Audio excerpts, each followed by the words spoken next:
and strategic interests at any time. Security will come to order. Without objection, the chair may declare the subcommittee in recess at any point. Today's hearings will examine the People's Republic of China's strategic investments in ports across the Western Hemisphere, including the United States and near the Panama Canal, and their broader implications for Homeland Security. Without objection, the gentleman from Iowa, Mr. Zach Nunn, and the gentleman from Puerto Rico, Mr. Pablo Jose Hernandez, are permitted to sit with the subcommittee and ask questions of the witnesses. I now recognize myself for an opening statement. Good morning. I want to welcome everyone to the first hearing of the Subcommittee on Transportation and Maritime Security in the 119th Congress. As we begin this new Congress, it is only fitting that we turn our attention to one of the most pressing national security threats facing the United States today, the People's Republic of China's growing presence in the Western Hemisphere. In recent years, the PRC has steadily increased its footprints in key maritime infrastructure across Latin America and the Caribbean, gaining leverage over trade routes and extending its economic, political, and military influence in our region. Today's hearing marks the beginning of a serious effort by this subcommittee to assess the scope of Beijing's ambitions and determine what steps must be taken to safeguard the homeland. President Trump and senior officials in his administration have rightly warned about the security risks posed by Beijing's malign investments, particularly in ports near the Panama Canal, which has long served as an essential artery for global commerce and U.S. naval operations. Last week, in his first foreign trip as Secretary of State, Marco Rubio reinforced that warning during a visit to Panama, where he made clear that the PRC's presence near the canal poses an unacceptable risk. These concerns are well-founded. Through state-owned enterprises such as China Merchants Port Holdings, Hutchison Port Holdings, and China Ocean Shipping Company, COSCO Shipping, the Chinese Communist Party, the CCP, has secured access to some of the most strategically significant ports in our region. Nowhere is this more concerning than in Panama. Approximately 14% of all U.S. seaborne trade moves through the Panama Canal, with an even more significant 40% of U.S. container traffic transiting it annually. Hutchison Ports, a subsidiary of Hutchison Port Holdings Limited, a Hong Kong headquartered company with close ties to the CCP, manages container terminals at two of the largest ports adjacent to the canal.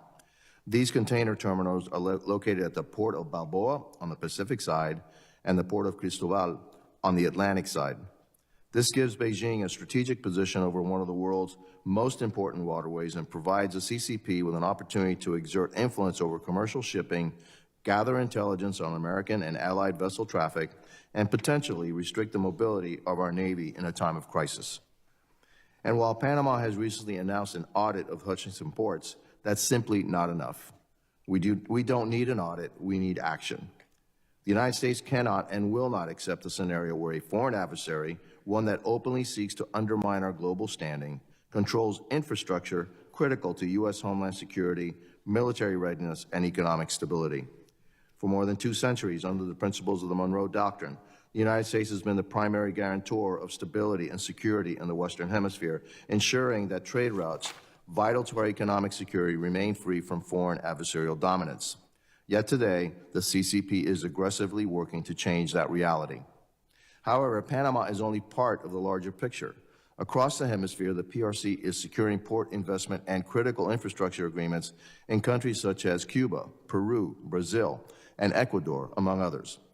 In communist Cuba, just 90 miles from my home district in South Florida, the PRC has expanded its economic and signals intelligence capabilities through facility development agreements and telecommunications investments.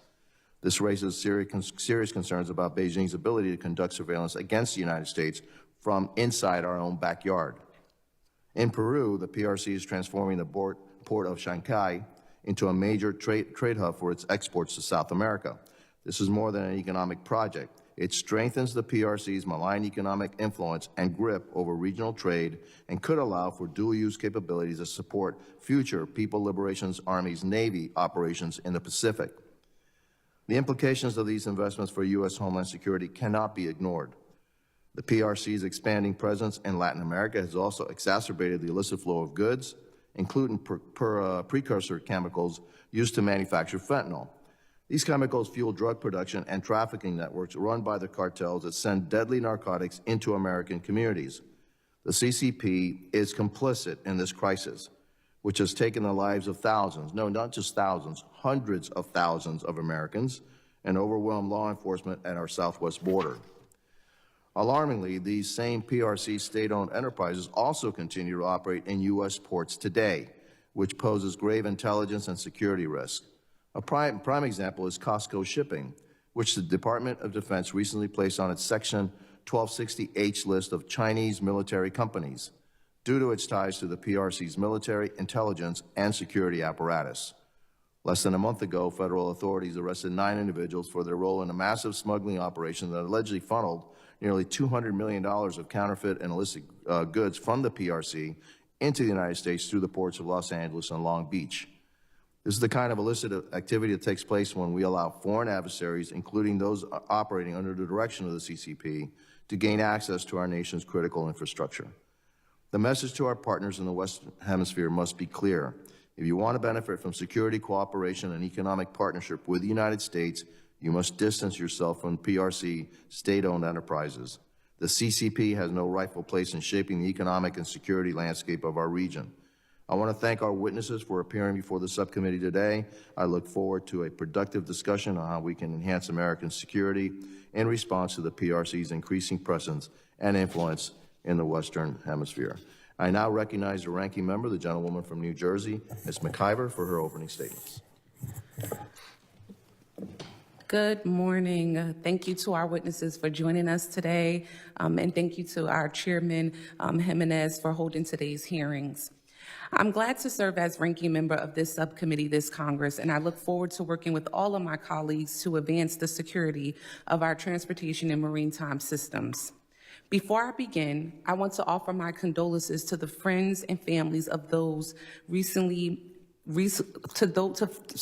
the friends and families of those lost in recent aviation accidents here in Washington, D.C., as well as Philadelphia and Alaska.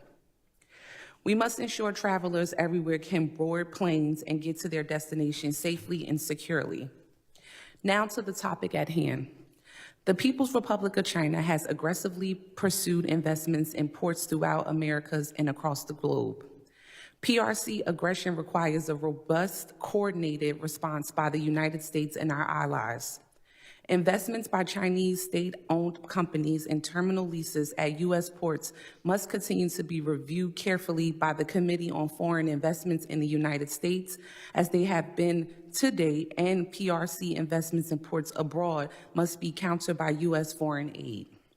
However, scrutinizing PRC investments in our ports only goes so far if we are at the same time opening the front gates of our government to Chinese influence. The PRC poses a threat to U.S. national security through investments not just in ports, but in all manner of foreign assets, including their top puppet, Elon Musk. Since being installed as the de facto president of the United States, Musk has acted at every turn in the interest of China and himself at the expense of American people. Musk has deep ties to China. We do not know the full extent of those ties because he refuses to file a public financial disclosure, but we do know that Musk has received hundreds of millions of dollars in loans from PRC-controlled banks to build factories in Shanghai, which are central to his business and wealth. And we know that Musk has repeatedly met with senior Chinese officials and failed to disclose those meetings despite being required to do so as a U.S. defense contractor. Musk's own Doge co-chair, Vivek Ramaswamy, has said of Musk, quote, "I have no reason to think Elon won't jump like a circus monkey when Xi Jinping calls in the hour of need," unquote. Since Inauguration Day, Musk and his affiliates have inserted themselves at multiple government agencies and gained access to government systems containing America's most sensitive personal data. Musk has also exported Americans' personal data onto unsecure personal servers for unknown reasons.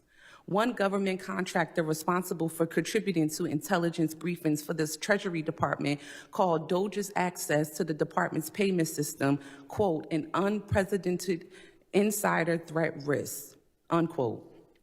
If my colleagues were as concerned as they profess to be about the PRC's access to sensitive U.S. critical infrastructure and data, they would not be okay with handing their constituents' information over to an unelected billionaire whose true intentions are unknown.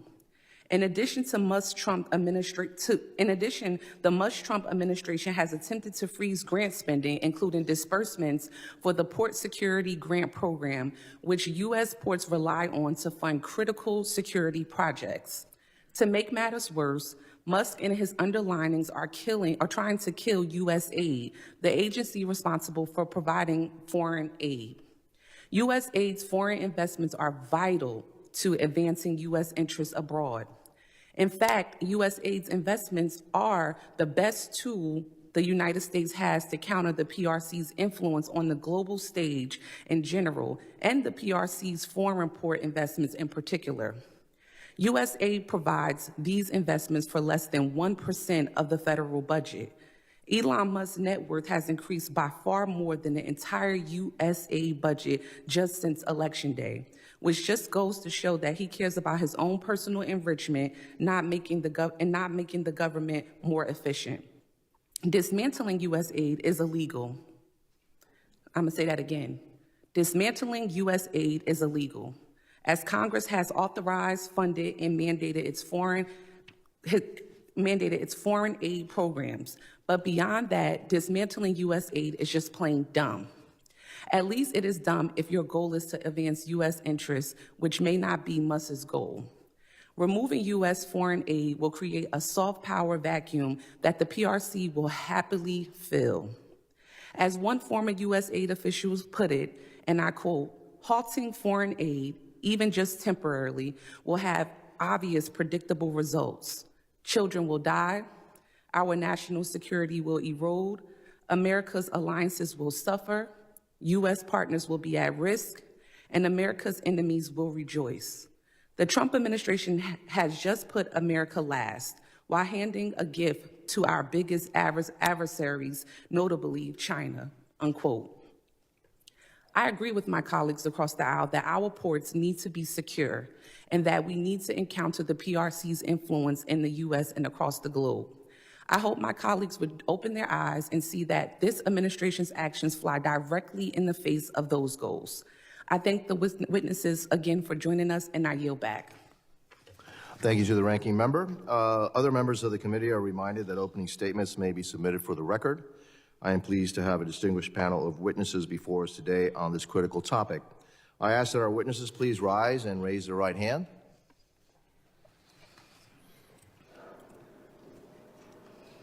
Do you solemnly swear that the testimony you will give before the Committee on Homeland Security of the United States House of Representatives will be the truth, the whole truth, and nothing but the truth, so help you God? Let the record reflect that the witnesses have answered in the affirmative. Thank you, and please have a seat. I would now like to formally introduce our witnesses. Dr. Isaac Carden is a senior fellow for China Studies at Carnegie Endowment for International Peace and an adjunct professor at Johns Hopkins School of Advanced International Studies. Previously, he was an assistant professor at the U.S. Naval War College's China Maritime Studies Institute. Dr. Carden specializes in China's maritime power, including its global port development, overseas military basing, and the international law of the sea. He holds a PhD in government from Cornell University and an MPhil in modern Chinese studies from Oxford and a BA in history from Dartmouth. Dr. Matthew Kronig is Vice President and Senior Director of the Scowcroft Center for Strategy and Security at the Atlantic Council. He specializes in U.S. national security strategy, strategic competition with China and Russia, and nuclear deterrence. Dr. Kronig currently serves as tenured professor at Georgetown University, and he's also a commissioner on the Congressional Commission on the Strategic Posture of the United States. Previously, he served in the Department of Defense and the intelligence community under the Bush, Obama, and Trump administrations. He holds a PhD and MA in political science from the University of California, Berkeley, and is a life member of the Council on Foreign Relations. Dr. Ryan Berg is director of the Americas Program and head of the Future of Venezuela's Initiative at the Center for Strategic and International Studies.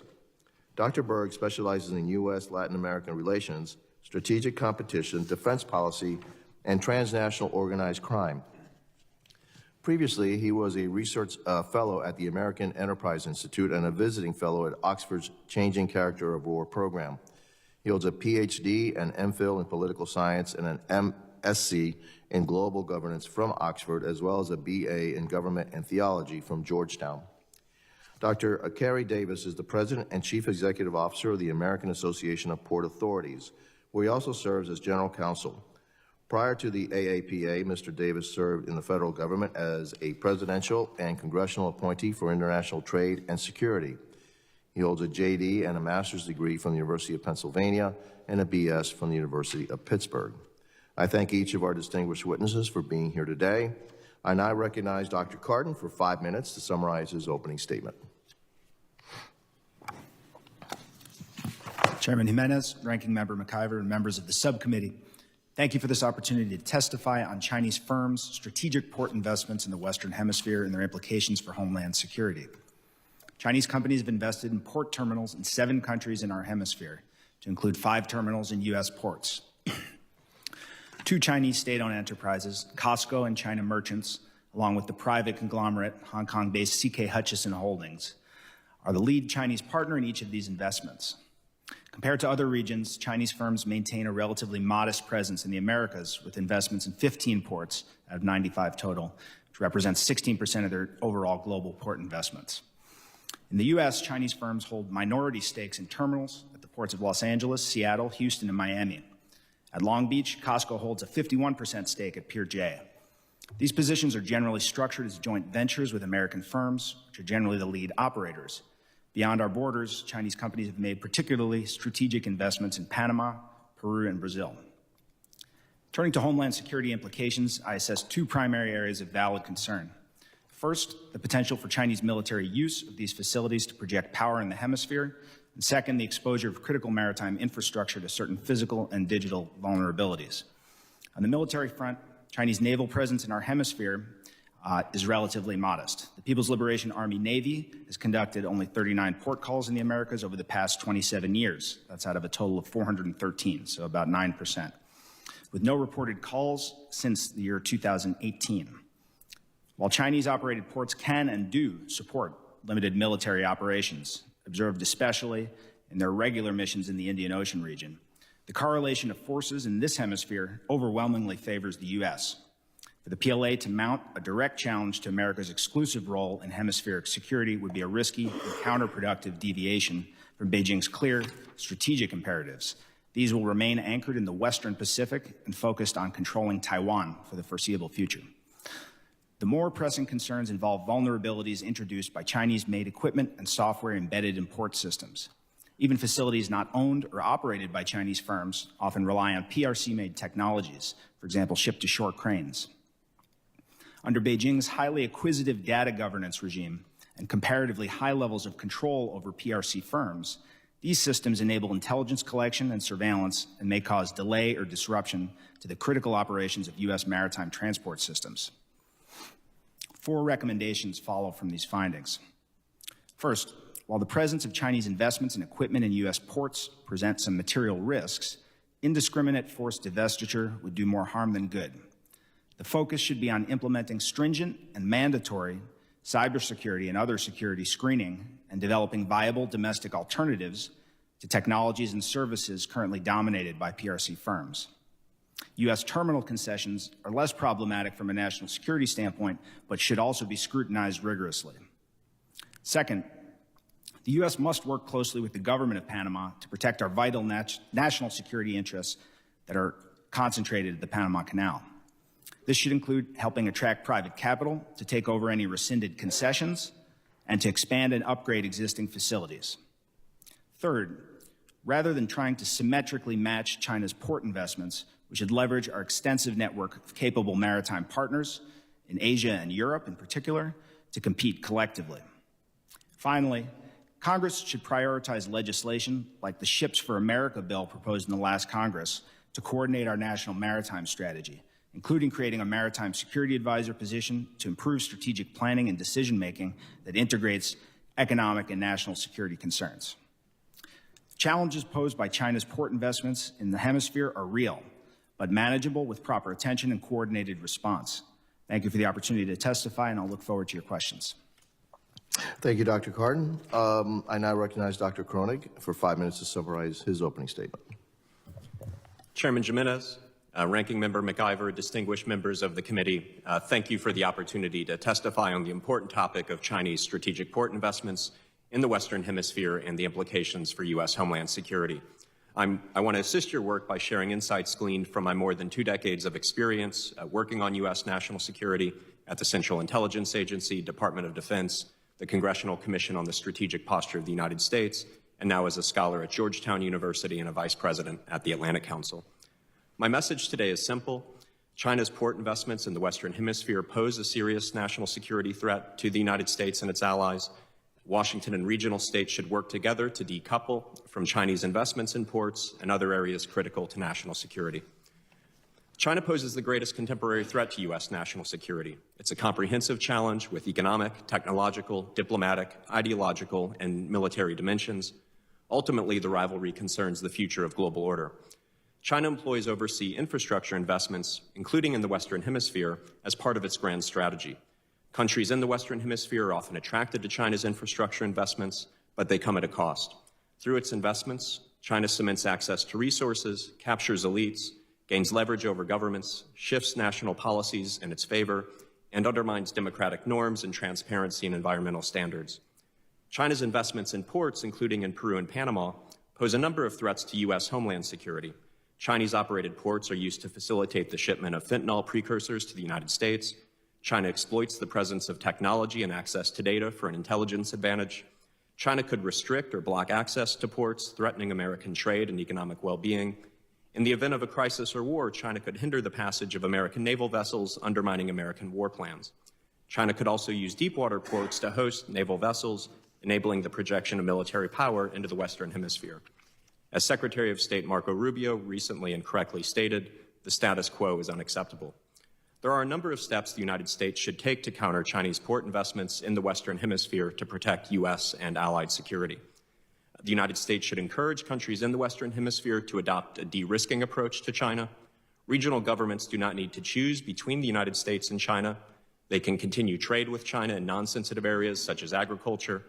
But U.S. allies and partners should pursue a hard decoupling with China in areas of sensitive national security concern, such as telecommunications, advanced technology, ground satellite stations, surveillance systems, critical minerals, and critical infrastructure, including ports. President Trump has said of the Panama Canal, we gave it to Panama and we're taking it back. I applaud the Panamanians' government's subsequent decision to forego renewal of their participation in China's Belt and Road Initiative, and Panama should use its current audit of operators in the Panama Canal area as an opportunity to sever the contracts with Chinese companies and to rebid the contract to U.S. or allied companies that will better ensure American and Panamanian interest. Encouraging regional countries to de-risk from China will often be doing these countries a favor. Many Latin American countries entered into agreements with China years ago under previous governments and different geopolitical conditions. Today, these same countries understand that undue Chinese influence in sensitive sectors is not in their interest, but they do not have the ability to stand up to China on their own. Pointing to the United States as the bad cop can help these countries take necessary steps that would be difficult to take on their own. Washington cannot, however, expect regional countries to trade something for nothing. The United States must provide credible and affordable alternatives to Chinese infrastructure investments. And to do this, the United States has a number of advantages. We have a number of ways to incentivize our vibrant private sector to invest in the region.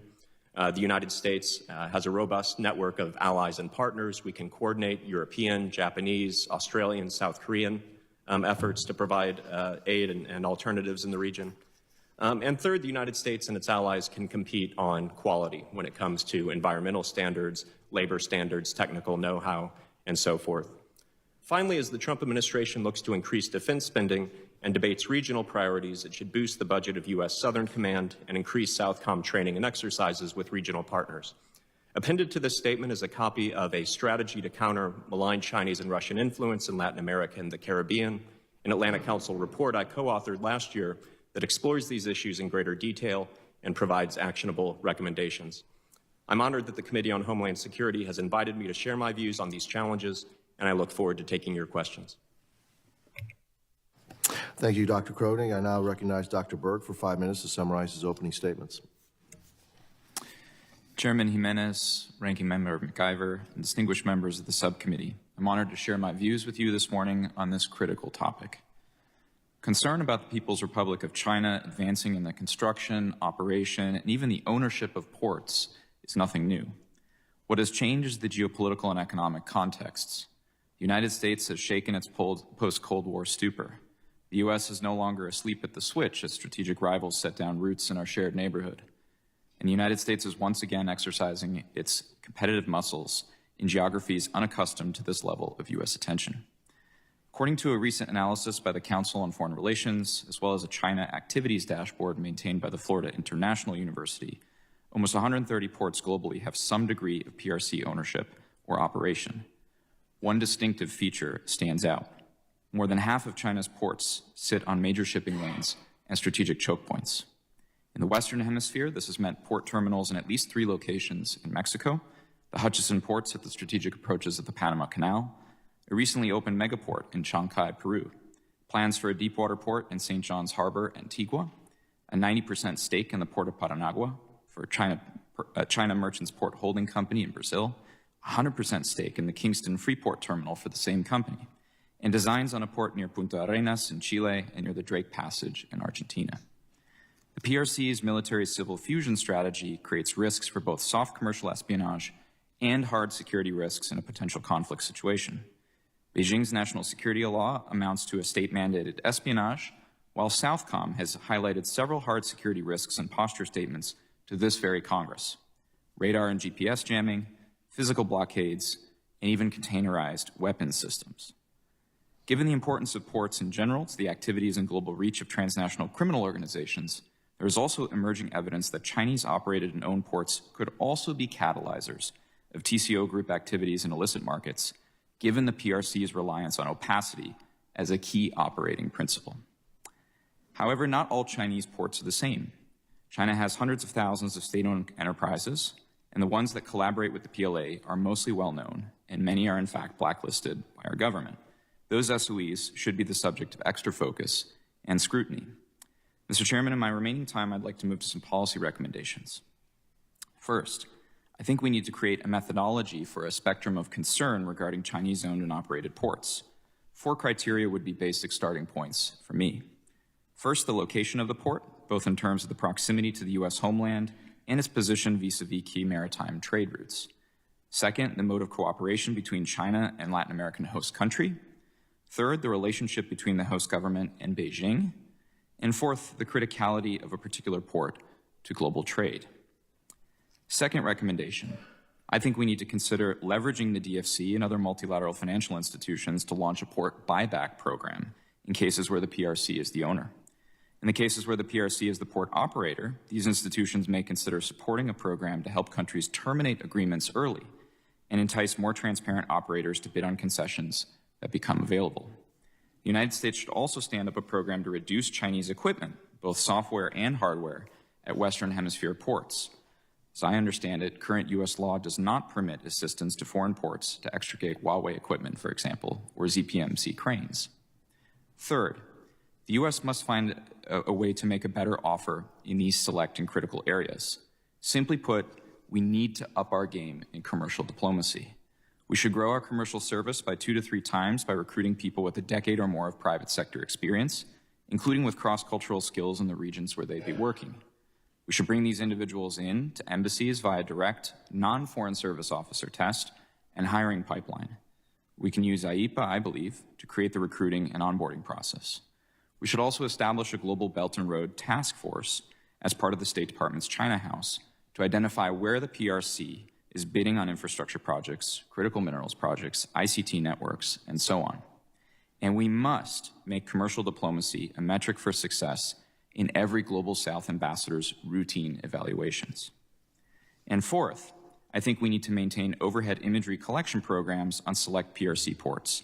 The United States should maintain strong overhead imagery collection on Chinese-owned and operated ports in LAC to ensure they do not expand or quietly but fundamentally alter their nature. This happened in the United Arab Emirates when we caught the Chinese expanding to accommodate military vessels and the PRC was forced to cease construction. think with enthusiasm for China's BRI waning in recent years, following Panama's courageous decision to end its participation in the BRI, the United States has opportunities to advance port infrastructure security.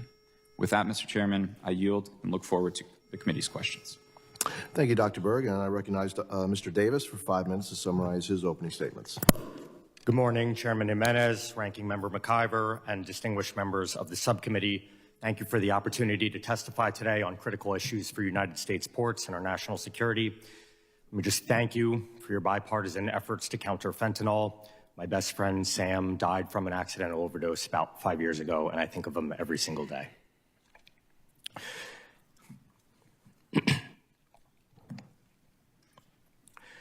As the President and CEO of the American Association of Port Authorities, the unified voice of the U.S. port industry for the last 113 years, I'm honored to testify here.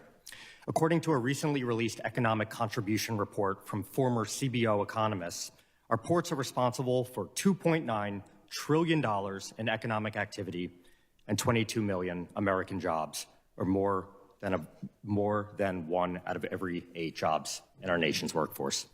China is investing in global port infrastructure exactly because it recognizes the profound economic and geopolitical advantages that critical trade gateways provide. There's been concern about Chinese companies at 5 terminals. As this committee's majority report highlights, we are talking about minority stakes in a handful of leased terminals, and all tenants at U.S. ports must comply with laws, regulations, and oversight from all levels of government. Everyone knows we want the highest standard of security at our critical infrastructure. The funding enacted through the bipartisan infrastructure law was historic, designating $450 million annually from fiscal years 22 to 26 for the Port Infrastructure Development Program, or PIDP. This critical funding is oversubscribed by 4x. Unfortunately, even at the height of federal port funding here in the U.S., we lag in comparison to China, which spends well over double the U.S. in port investment. We also need to increase direct investments such as the Port Security Grant Program, which is authorized by this committee. However, it has unfortunately not been fully appropriated to its authorized level of $400 million in over a decade. Another way to secure American ports is to manufacture cargo handling equipment, which China heavily subsidizes. While it would take years to stand up production lines, near term, Congress can permit friendshoring with trusted allies to ensure U.S. ports have access to secure, reliable, and modern equipment while reducing reliance on China. AAPA recently brought American ports, terminal operators, equipment manufacturers, government officials, and other stakeholders literally to the same table to discuss how to make American-made cargo handling equipment a reality. And AAPA is going to continue leading this discussion when we host another meeting here in March in Washington, D.C., and we invite members of this committee to join us. To incentivize procurement from our allies, we can streamline the waiver process for Build America, Buy America provisions. And last year, members of this subcommittee recommended these waivers as well as incentives for domestic manufacturing. Bravo Zulu, as we say in the maritime industry. A major hindrance to growth, resilience, and modernization of ports is tariffs. Tariffs are a tax on American businesses and households. AAPA believes that expanding our nation's presence in ports of allied countries is also critical to revitalize America's strategic maritime posture. AAPA has collaborated with the U.S. State Department to set up sister port partnerships in the Middle East, North Africa, and Latin America, and we facilitate other work between U.S. government and LATAM and Caribbean ports. The bottom line today is that the United States continually regulates Chinese investment in ports. CFIUS is the primary mechanism for reviewing and mitigating any risks from foreign ownership or investment on top of our industry's work with many other federal agencies. Our port industry believes the best counter to Chinese influence, especially at ports in our hemisphere, is strong leadership by the United States through strategic port investment. We must strive to keep our port infrastructure modern and globally competitive. Chairman Jimenez, Ranking Member McIver, and members of the subcommittee, thank you for your time, attention, and leadership when it comes to U.S. ports, and I'm looking forward to your questions. Thank you very much. Thank you, Mr. Davis, and I'm sorry for your loss. And by the way, for those who don't know, if you died of overdose of fentanyl, 97% of the precursor chemicals that create fentanyl are manufactured in China. And even worse than that, those precursor chemicals are actually illegal to sell in China. And yet the Chinese Communist Party actually incentivizes companies to produce them for export. And they have no other use, by the way. It's just for fentanyl.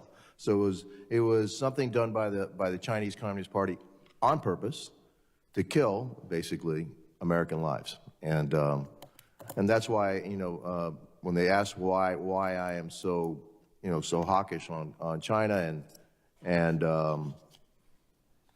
think they're our greatest threat, this is an example of why I think they're our greatest threat. They did it on purpose and for no other reason for, I guess, to harm us and also to make money. I now recognize myself for 5 minutes for opening statements, or for opening questions. Mr. Koenig, you mentioned the presence of China and Chinese-controlled ports on both sides of the Panama Canal. How does that pose a threat to the United States? Well, I think it poses a number of challenges. One, to the topic we just discussed, China is shipping fentanyl precursors through the Panama Canal. Second, by operating the ports there, including with surveillance technology, Chinese surveillance technology, they're using that to collect information that's going back to Beijing. May not be classified information, but it's sensitive that China could use to exploit for an intelligence advantage. China could seek to hinder trade through the canal, which would have negative economic consequences for America's well-being. And then how could they do that? How could they hinder trade? How can they stop it? I mean, the port operators on both sides, do they determine who goes first, who goes second, et cetera? Or how does that work in the Panama Canal? Yes. Well, in terms of the specific operations, some of my colleagues may be better able to speak to that, but halting, disrupting trade in a place like that would not be very difficult. I think we've seen in other cases where ships get stuck in, say, the Suez Canal, global trade really takes a hit. And so I think there are a number of things they could do to hinder trade, such as putting a ship in the canal and not letting other ships go through. And so there's the economic dimension, and then there's the military dimension in the event of a crisis or war, hindering U.S. naval vessels that could make it more difficult for the United States to project military power where it needs to go. Fair enough. Dr. Berg, in terms of the presence of China, the ever-increasing presence of China in infrastructure, especially in ports, my first question is, where were we? Because when I visited Peru, and I know they have a huge port they just constructed in Peru, they're actually putting out an RFP for the second port down in South Peru, and they want us to participate. They really want us to participate. Where has the United States been for the last, I guess, 2 to 3 decades down in South America? Chairman, I agree wholeheartedly with your concern. I think we were looking in other theaters of the world, and we had forgotten, frankly, that security, prosperity, economic integration, the ability to deter illegal immigration, and so on, it starts right here at home and in our own hemisphere. So I welcome this administration's focus on the Western Hemisphere, what seems to me a very intense focus on the Western Hemisphere. I think it's proper, and it's about time we spend more time looking into not just our security, but also our commercial diplomacy in this hemisphere. The problem, Mr. Chairman, is that we're playing from behind now because we've focused on other theaters of the world for 40 or so years at least. Especially with ports, Mr. Chairman, it's far easier to play offense than it is to play defense, to get the U.S. private sector interested, for example, in the port you've just discussed in Peru, than it is to try to get the Peruvians to wiggle out of this new megaport, for example, at Chancay. Yeah, look, one of the things that I found when I was down in South America is that we were more interested in ideological diplomacy than in commercial diplomacy, okay? Focus on stuff that really did not advance American interests at all. And so, Dr. Cardin, when you talk about military use of these facilities, and you haven't seen much, maybe my premise is that they're going to build all the infrastructure, and then they're going to appear, because if they start to appear now, then it kind of shakes us and wakes us up. But they are building that infrastructure, right? The ability to somehow then project power into our own hemisphere. They have the largest Navy in the world right now. They're building more and more ships, completely outpacing the United States in terms of other ship production. Their large Blue Navy ship production completely outpaces us here in the United States. And so, is there a threat to that? They're building the facilities. Will one day, all of a sudden, we'll see a bunch of People's Liberation Army Navy in our own hemisphere, in our own backyards? Chairman Jimenez, you're absolutely correct that pretty much any commercial port is intrinsically dual use, particularly the modern facilities that Chinese firms are constructing, owning, and operating in the hemisphere. But as you also note, there's been relatively minimal PLA operational activity in this hemisphere. And while I agree that it's possible for them to do it on relatively short notice, sailing across the Pacific, I think from a strategic standpoint, it's unlikely that Beijing chooses to make this hemisphere the area where they're trying to match up militarily against the United States in at least the near term. And the main reason for that is their overwhelming strategic focus remains in the Western Pacific, of course, Taiwan contingencies, but also the South China Sea and East China Sea. So while I think it's a reasonable concern and one that ought to be monitored, I think it's somewhat unlikely that they attempt to project large amounts of power into this hemisphere. I agree with you on short term. My time is up, and I'll just make one final statement, is that the Chinese have a very long-range point of view, and that they look at things 100 years ahead, not like us, we look at things 2 years ahead. And so with that, I'll yield, and I recognize the ranking member from, you're from? New Jersey. From New Jersey, okay. The Garden State. The gentlewoman from New Jersey, Ms. MacGyver. Thank you, Mr. Chairman. On Sunday, Vice President Vance tweeted that judges aren't allowed to control the executive's legitimate power.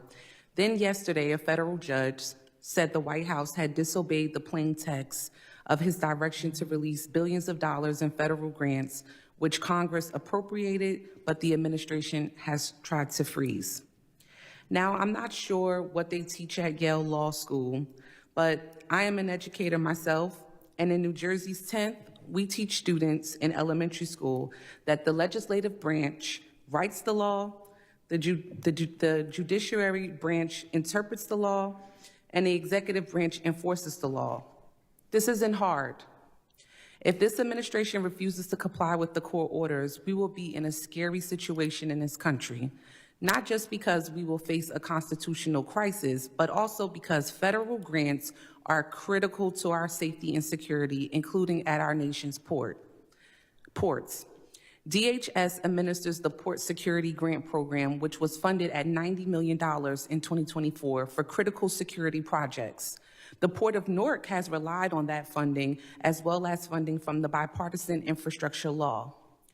Mr. Davis, how important are federal grants to U.S. port security and infrastructure? Would any freeze on these grants, like those attempted by this administration, have any impacts? Thanks for the question, Congresswoman. The federal funding for port infrastructure is critical, and I give all legislators across the spectrum a huge bravo for the attention that they've put on intermodal infrastructure funding and supply chain resilience through all the various programs at USDOT, Department of Homeland Security, et cetera, et cetera. The funding increase has been amazing for recapitalizing a lot of aging infrastructure at our ports. Specific to your question, we're monitoring very closely what's happening with the administration with the caveat that the president has the prerogative to impose his policy preferences as he sees fit and within law. We're, of course, watching very closely to make sure that any monies that were appropriated, or even more importantly, obligated, monies that have been obligated already, they have to flow. There's a contractual right in the recipients of these grants that they get their funding. So this is something we're watching very closely. Thank you. In your opening statement, you talked about how, this Port Security Grant Program was originally authorized for $400 million in funding, but since has been underfunded. Can you talk a little bit more or elaborate on what kinds of projects and security upgrades would ports be able to make with more funding? Thanks for the question, Congresswoman. The types of projects run a gamut. You can imagine everything from physical fencing, bollards, camera systems that protect the gate, as we usually call it around the port, to much more cutting-edge machine learning, AI, defensive measures to predict, preempt, and respond to cyber threats. It's well known that many of our largest gateway ports receive tens of millions of attempted cyber intrusions per day, per month. I'm not sure exactly, but it's tens of millions per month at least. So the types of projects that this critical grant program funds across the gamut, all really important, all really good for responding to the changing nature of a lot of threats that the ports are seeing. Thank you, Mr. Davis. And I, too, want to offer my condolences for the loss of your friend. Thank you for sharing that story with us and those who are watching and those here. With that, Mr. Chairman, I yield back. Thank you to the ranking member, and I recognize the gentleman from New York, Mr. Garbarino. Thank you, Chairman. You're from the 6th borough, right, in Florida, of New York? Yes, I actually am. Okay. Thank you, Chairman. Mr. Davis, modern port operations rely heavily on digital logistics, AI-driven cargo tracking, and automated systems, making them highly dependent on cyber networks and interconnected technologies. If the People's Republic of China controlled ports in Latin America or even PRC-affiliated terminals within U.S. ports were compromised, it could provide the Chinese Communist Party with the capability to conduct espionage, manipulate global supply chains, or even sabotage critical logistics operations in a crisis scenario. In your assessment, how susceptible are Western Hemisphere ports to cyber intrusions or sabotage by PRC-affiliated entities? Well, thanks for the question, Congressman. It's a good one, especially it kind of segues nicely to changing nature of threats to ports, especially as Internet of Things, IoT, more connected equipment at the ports, right? I don't want to opine too much on what's happening at Latin American facilities because I think my fellow panelists probably have a little bit better view. But in the United States, we, of course, take this super seriously, whether it's daily interface with federal agencies, CISA, U.S. Coast Guard, which is the lead agency for cybersecurity at seaports, CISA, U.S. Coast Guard. I personally sit on a DHS Maritime Sector Coordinating Council where we share threat information across the maritime supply chain, not even just ports, but tug and barge, carriers, marine terminals. So we have fora, including the ISAC, Information Security Analysis Center, where we share information about threats across all the players in the chain.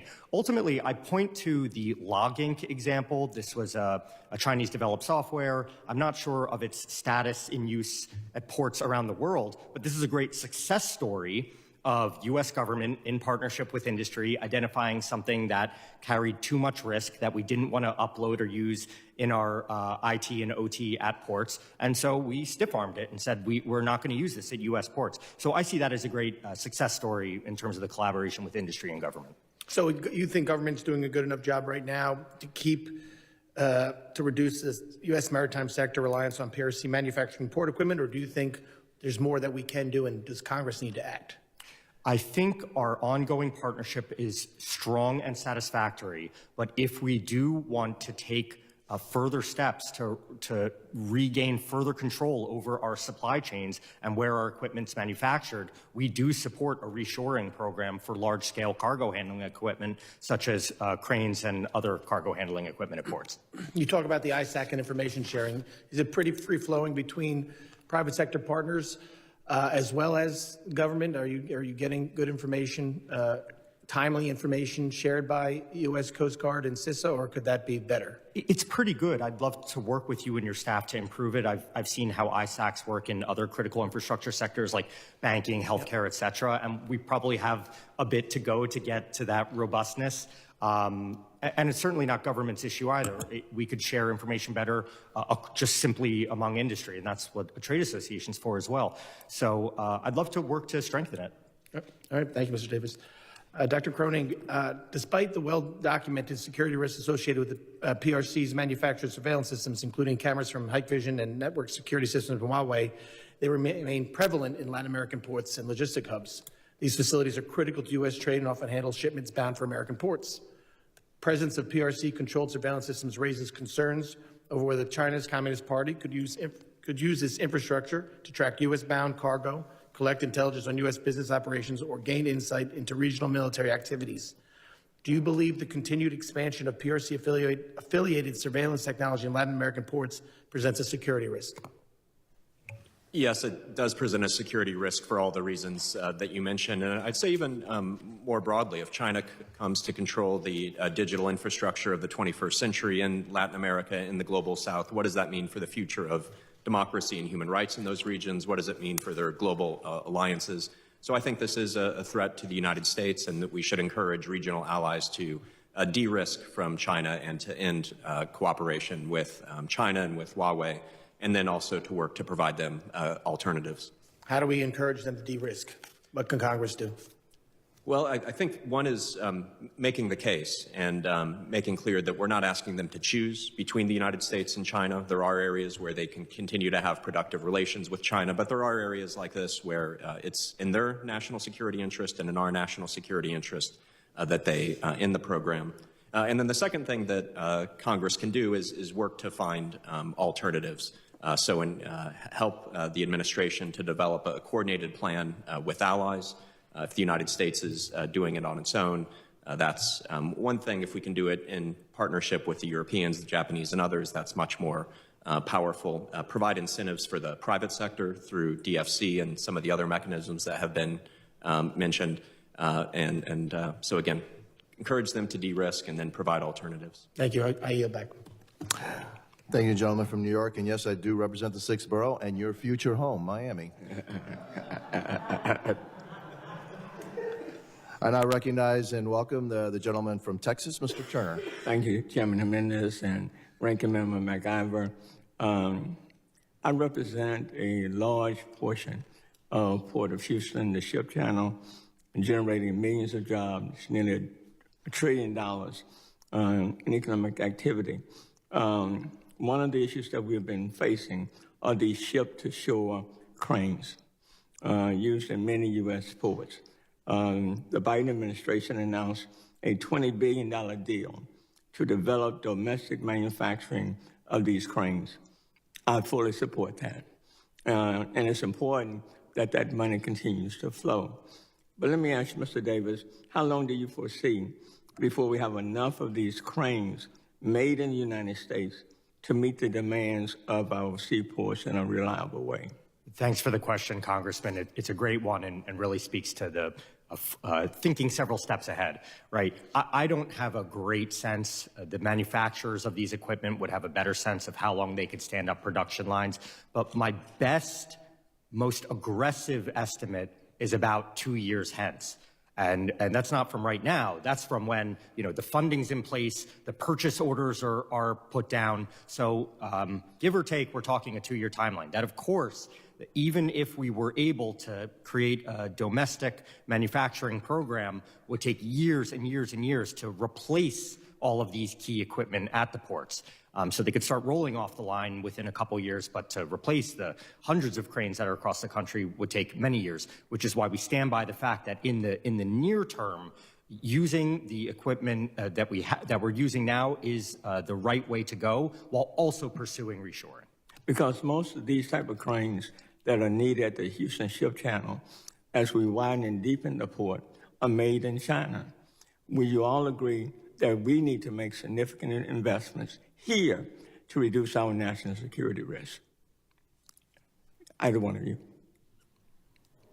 Agree completely, Congressman. We support the ability of any of the ports to get the best equipment that's on the market right now, including Port Houston's ongoing crane purchases and installation. Let me follow up on this Port Security Grant Program, which we received. Is there anyone who disagrees with the importance of that security grant program? Anyone disagrees with that? Okay, I want to shift to something else because all of you have indicated the need for the United States to make significant investments in this area. Under U.S. aid, about $44 billion in investments are made. Of that amount, about $1.8 billion is made to the Western Hemisphere in terms of investments. I would think that by cutting off those investments of USAID, which helps to counter the PRC's Belt and Road Initiative in Latin America, that we are enhancing our national security risk. And we are opening the door for the PRC to step in when we are stepping out, and especially when we are stepping out without any real notice being given to Latin America, Panama, you name it, across the board, in fact, across the world.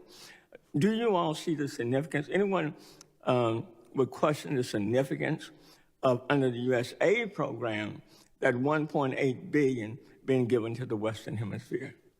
Anyone would question that? And in fact, and I see no one is challenging that. Dr. Burge, you indicated that we should up our game. Can you elaborate a little bit more on that? What do you mean? More investments being made in the United States, more investments being made in the Western Hemisphere?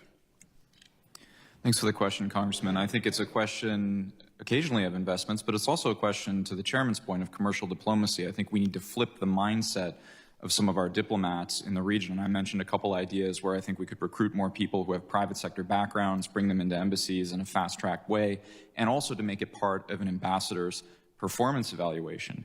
With respect to USAID, sir, I think there are ways in which we can make USAID, and I certainly hope that in the next iteration of USAID, it is more strategic. So, for example, this hearing is focused quite a bit on Panama.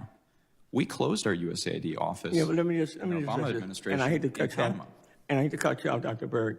But when we are making those investments to the Western Hemisphere, if we cut them, I think we're sending the wrong signal to the PRC. They then step in even more. Thank you, Mr. Chairman. Thank you, gentleman from Texas. And I recognize the gentleman from Arizona, Mr. Crane. Thank you, Mr. Chairman, for holding this hearing today. I want to take a minute to talk really quickly about something that Ms. MacIver brought up. She was talking about the influence that China had on Elon Musk. You know, it's interesting, I didn't hear Ms. MacIver or any of her Democrat colleagues raising these same concerns when we uncovered that the Biden family received $27 million from foreign countries. And they tried the exact same thing with President Trump in the last Congress. And the reason I think it's important to point this out is the interesting thing between, Elon Musk and President Biden is Elon Musk actually owns multinational businesses, SpaceX, Tesla, Neuralink, just to name a few. So I think it's important that we make that distinction. I do think this hearing is important today. You know, when I look at what Sir Walter Raleigh famously said, he said, "For whoever commands the sea commands the trade. Whoever commands the trade of the world commands the riches of the world, and consequently the world itself." So I am concerned about what I see China doing in the Western Hemisphere. I want to start with Mr. Davis real quick. You spoke of the need for domestic manufacturing or acquiring infrastructure used in our ports to avoid a reliance on the CCP's equipment, which is used for espionage. Can you go into what countries you're speaking of are some of our allies that can provide some of this equipment for us, sir? Thanks for the question, Congressman. China is currently not the only place where these ship-to-shore cranes are sourced or manufactured, although they have a dominant position in the market. Some of the other companies who make these equipment are either headquartered or have manufacturing facilities in Germany, Austria, Ireland. I believe some of the componentry might come from Mexico. So that's the state of play in this market. And just for the record, Congressman, the industry does not see a current situation or risk where there's any compromise of the equipment. But if the United States does want to shift towards a situation where it is making or friend-shoring these equipment, certainly here at home, there are lots of manufacturers here in the United States that are penciling out what this would look like, especially if they had financial support from U.S. government. And it could also be from any of the other countries that I mentioned. Thank you. In regards to fiscal conservativism, I'm sure many of you guys know that we're approaching $37 trillion in debt. We're spending about $2 trillion annually that we don't have, adding to that every single year. I'm looking, and the information that I was able to pull is that, let's just take the Port of LA, for example. In 2024, the Port of Los Angeles generated $684.7 million in operating revenues. The Port of Seattle, in 2024, the Port of Seattle generated $1.2 billion in operating revenues. Now, I realize that these are privately owned companies, correct? Why aren't these private companies investing a lot of their resources so that the federal government and the taxpayer doesn't come out and have to subsidize them? Dr. Cronin, I'm going to give that one to you. Oh, I'd say a few things. I completely agree that the debt and the deficit are major issues. And so coming back to our colleague Elon Musk, I think his efforts to look for waste, fraud, and abuse and find savings make sense. And even when it comes to USAID was set up for strategic competition during the Cold War to advance American interest. And then I think it did lose its way over time. And so I think trying to restructure U.S. foreign aid to prioritize concrete U.S. interest in strategic competition makes a lot of sense. And in terms of the decisions made by the companies operating the ports on the Western Hemisphere, I'm probably not the best to speak to that. Maybe I'd defer to Mr. Davis or to others. I'll let either of you guys take that if you want. If I may, Congressman. Yes, sir. All of the port authorities in the United States are public entities. They're chartered by cities, counties, states, and many of those revenues go actually to public coffers. They go into the Treasury to pay for other services for the local urban area or county or whatever it may be. So I'd love to work with you and your staff on some of the specifics of those ports, but they're public entities that are often paying back profits into public treasury. What percentage, Mr. Davis, are most of them paying back? Let me get you that number, Congressman. Thank you. I yield back. Thank you, gentleman from Arizona. I now recognize the gentlewoman from South Carolina, Ms. Biggs. Thank you, Mr. Chairman. And I want to sincerely thank our witnesses for their valuable contributions to this important hearing today. So the United States Coast Guard is essential to securing maritime trade and enforcing laws that protect our national security. They safeguard our borders, they ensure the security of global trade, and they combat illicit activities at sea. The People's Republic of China's growing control over strategic maritime choke points, its engagement in illegal fishing, and the suspected use of commercial shipping for surveillance and illicit trafficking all directly threaten U.S. homeland security. Because the Coast Guard patrols these critical waterways, we must evaluate whether they have the resources and the authority needed to effectively address these threats. So for Dr. Cardin, how does the PRC's expanding influence over global shipping routes and strategic ports, including in Latin America and the Caribbean, impact U.S. homeland security and the Coast Guard's ability to police illicit trade and trafficking? Thank you, Congresswoman Biggs. I believe that the extraordinary market share of Chinese firms in global shipping and actually across all the verticals, I'd include shipbuilding prominently, port investments, of course, shipping itself, containers, leasing, et cetera, gives China a strategic advantage in the modern economic system. We heard the Sir Walter Raleigh quote. I think that resonates with leaders in Beijing. I, for one, have studied a lot of Chinese strategists' writings about the famous American naval strategist Alfred Thayer Mahan, also a leading influence in understanding sea power as something much broader than just naval capability. The naval capability is actually subordinate to the access to markets and the freedom of maneuver around the world's oceans, and the PRC is systematically invested in those capabilities. when we think about Chinese maritime power, I would urge us to think, of course, of their growing blue water navy, but not exclusively. And in fact, if we look at where they're really, really differentiated, it's areas like shipbuilding and in overall trade volumes and in its position in global supply chains and value chains. So I do think that this poses a broad strategic threat to the United States. As I note in my testimony, I think the acute military threats from it are somewhat overstated, but that's not to say that it's not a major strategic risk. I think what I'm urging from the standpoint of legislation and policy is to really focus on rejuvenating American maritime power. Over the past 25 years, China systematically invested in its maritime power, and one could make the argument that the U.S. has systematically divested or sort of accidentally divested from it. And so I think that's really the center of gravity in our strategic competition and warrants close attention. Thank you so much. My second question is for Dr. Kronig. So given reports of PRC-affiliated vessels engaging in espionage, the illegal fishing, and smuggling, is the U.S. Coast Guard adequately resourced and authorized to confront these threats? And adding on to that, what additional capabilities or legislative measures might be necessary that we can help with?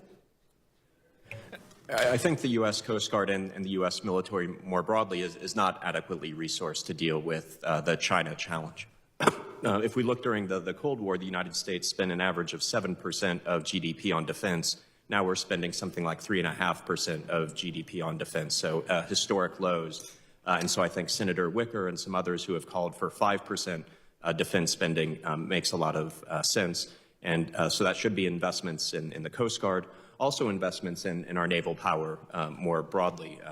The United States has really fallen behind here, and it has been U.S. dominance on the high seas that has enabled really the U.S.-led order since 1945. So I think this is a major problem, and major investments are needed. Thank you so much for your comments, and I yield back. Thank you, gentleman from South Carolina. I now recognize the gentleman from Puerto Rico, Mr. Hernandez. Thank you, Chairman. I support efforts to counter Chinese influence in Latin America and the Caribbean. To do that, we need to strengthen our own ports in Latin America and the Caribbean, both for economic development and for public safety reasons. Ports like the one we have in San Juan are important for the island's economic development and emergency response preparedness. Federal investments in infrastructure are critical for strengthening U.S. port infrastructure. That itself is essential for maintaining our global competitiveness, particularly with China. However, infrastructure projects take time, and many funded by the bipartisan infrastructure law and other legislation are still underway.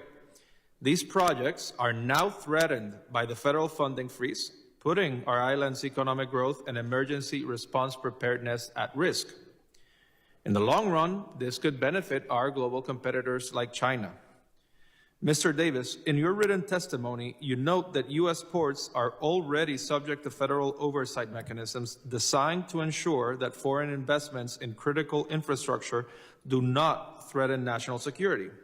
How would a federal directive that freezes funding and hinders these agencies from carrying out their responsibilities compromise our national security and reduce our competitiveness on the global stage? Thanks a lot for the question, Congressman. I think you hit the nail on the head by saying infrastructure projects take time. From the time that the potential grant is noticed by the government, to the time it's awarded, to the time it's permitted, to the time a shovel hits the ground, you can see how it adds up a lot, which is why the industry, and I know many industries, are very hopeful for a bipartisan move forward on permitting reform for infrastructure projects at ports and other critical infrastructure and energy utilities and the like. So that's something we're looking forward to this Congress. But to answer your question directly, the president has his prerogative for his policy priorities that he wants for his administration, no doubt about that. But we come back to, if monies have been obligated, it's very clear that the law says they must flow to the recipients of those grant awards. So at the point that the grant is awarded to a recipient, the money has to flow eventually, and that's something we're monitoring closely. Great. And I want to switch gears quickly to emergency preparedness. So on Saturday evening, a 7.6 magnitude earthquake hit the Caribbean, and there was a tsunami advisory for Puerto Rico and the U.S. Virgin Islands. I think this tsunami advisory underscores how vulnerable regions like Puerto Rico and the USVI and the Caribbean, how we depend on strong, modern ports for emergency response and recovery should a disaster strike. What could be the specific economic and public safety impact of the federal funding freeze on infrastructure projects, particularly in regions vulnerable to natural disasters? Congressman, I'd answer the question by saying, unfortunately, natural disasters are becoming larger, more frequent, and costly, and ports are literally on the front lines of many of these coastal areas that are susceptible to them. And we estimate that the closure of a port has on the order of $5 million economic impact per day. So that really, multiply that by 1 week, and you start to see the overall toll of a disaster like that. So would you say that, in essence, these federal funding projects to strengthen our ports infrastructure could be seen as a long-term investment rather than a loss that would represent, having these weak ports that would have to close in the case of a natural disaster? I agree completely, Congressman. The return on investment is 3, 4, 5x, and I would point folks to the Association of the Society of Civil Engineers for some of their work on these figures. And this is a return on investment that would not only benefit places like Puerto Rico, but would also benefit the United States in its broader ambitions to combat Chinese influence in the region. No doubt about it. We'll be looking at a comparative study in coming months about how our trading competitors spend on their port infrastructure, and I think it'll open some eyes. So would you agree that this should be approached in a bipartisan manner, not viewing this just through the lens of traditional liberal conservative spending versus government cuts angle? It should be seen as something that concerns our national security, our economic competitiveness, and it should transcend political partisanship. Congressman, forgive the corniness. The containers can be blue, the containers can be red, but shipping infrastructure is bipartisan. Thank you. I yield back the remainder of my time. Gentleman from Puerto Rico yields back his time. We're expecting one other individual, one other member to come. It's supposed to be at 11:20, so I will keep the hearing open until 11:20. Hopefully he'll show up. If not, then we'll close. So we're in recess for a couple minutes.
Thank you.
recognize the gentleman from Iowa, Mr. Nunn.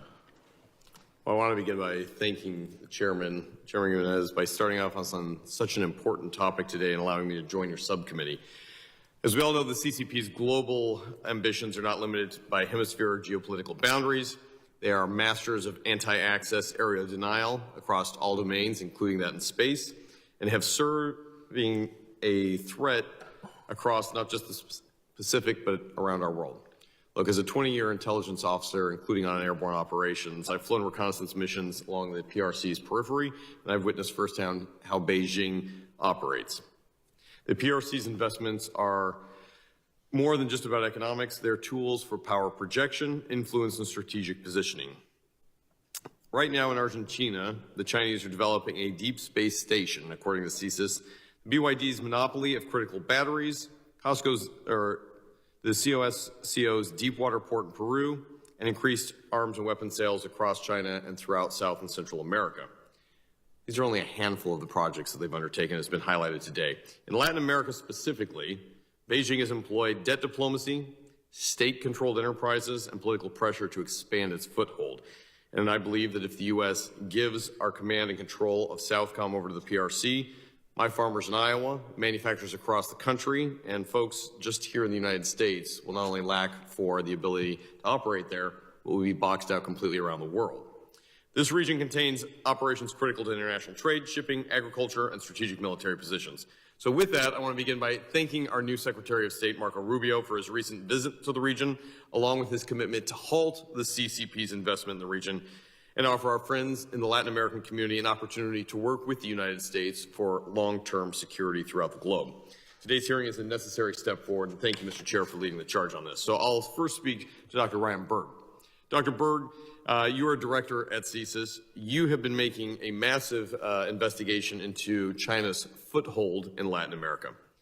Many of the host nations view these investments as beneficial to themselves, either due to economic desperation or a lack of viable alternatives from the West. How effectively are the Latin American governments assessing the long-term threat that China poses to their local economies? Thanks for the question, Congressman. And it's wonderful to hear that you're consuming our products. We always love hearing members reading CSIS. Look, I think there's a fundamental problem with some of the democracies in the hemisphere. If you sign a deal to get shovels in the ground during your mandate, you might see shovels get in the ground during your mandate. You may even win a re-election based on the feeling that the country is doing major infrastructure things with the PRC, but the price to be paid is later. And so we need to get better with our messaging game, whether it's debt trap diplomacy or whether it's opportunity costs associated with some of these deals, to have leaders understand that there are costs to be paid, and they often come 2 or 3 mandates later. That's the fundamental problem here, Congressman. And too often, the best offer has been the Chinese offer, because it's been the only offer. So before you entered the hearing, I spoke to a couple of the chairman's questions as well as my opening statement about how we need to increase and improve our commercial diplomacy. I'd be happy to talk to you offline about that as well. Thanks. Mr. Chair, as you know, we've seen this tragically throughout history. The Soviets doing it in Cuba and Latin America. The Chinese are much more insidious in their ability, both through wolf warrior diplomacy, but the long-term tethers that they hold over these countries who, candidly, are looking for alternative partners to not be trapped in this situation. Thank you, Dr. Berg. Dr. Cornyn, you're the Vice President and Senior Director at Scowcroft. Also, incredible work that you guys have going on there.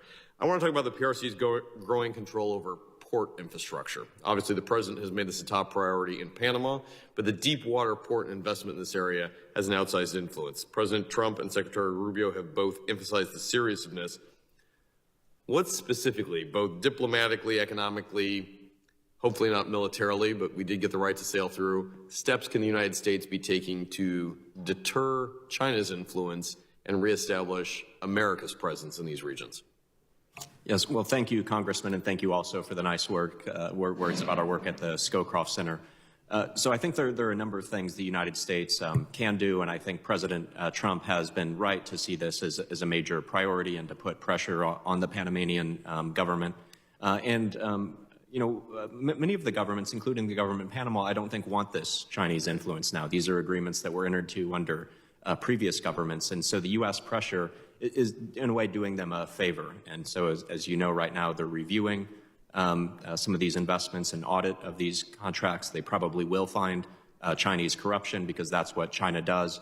And I think that'll provide a great opportunity for them to end that contract and then rebid, and American or other Western companies can win those concessions. And I think that would advance American security and Panamanian security.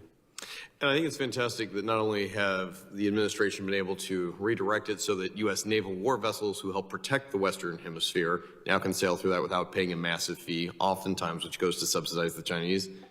We should also recognize that the Chinese are doing more than just the hard infrastructure projects. They're deeply embedded into every software, hardware technology, the actual SCADA and control systems for these. So I want to talk to Mr. Davis here. You also, the president and CEO of the American Association of the Port Authorities. The Chinese Communist Party has embedded itself within our actual U.S. port systems here. The supply chain, the critical infrastructure, the software. This includes through port equipment like ship-to-shore cranes, which the U.S. which could be exploited for cyber espionage, logistical disruptions, or just good old-fashioned spying. How do we get around this? We've seen things like Salt Typhoon and a series of MSS, the state security out of China, threatening the United States, and very little happening to hold these bad actors accountable, whether in Latin America or right in Beijing. Thanks for the question, Congressman. I think there are three answers to it. First, it's the port industry's partnership with government and all the agencies that lead on cybersecurity or otherwise security measures at the ports, including U.S. Coast Guard, CISA, and the like. Similarly, within industry, we share ports, terminals, and other maritime players all share threats amongst each other so that they can identify malicious code, spearfishing techniques, et cetera, so that everyone's kind of on guard and seeing the same thing. And the third is a lot of the much more sophisticated and technical defensive measures that ports, operators, and manufacturers take, including replacing some of the electrical componentry and software of some of the equipment with those by known parties, some of which are United States companies. There are other sorts of measures like that, which I'd love to tell you and your staff about. We look forward to that. I want to highlight that the scope just... The gentleman's time has expired. That's right. I yield back to the chair. Thank you. I want to thank the witnesses for their valuable testimony and the members for their questions. The members of the subcommittee may have some additional questions for the witnesses, and we would ask the witnesses to respond to these in writing. Pursuant to Committee Rule 7D, the hearing record will be open for 10 days. Without objection, this subcommittee stands adjourned.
close that meeting.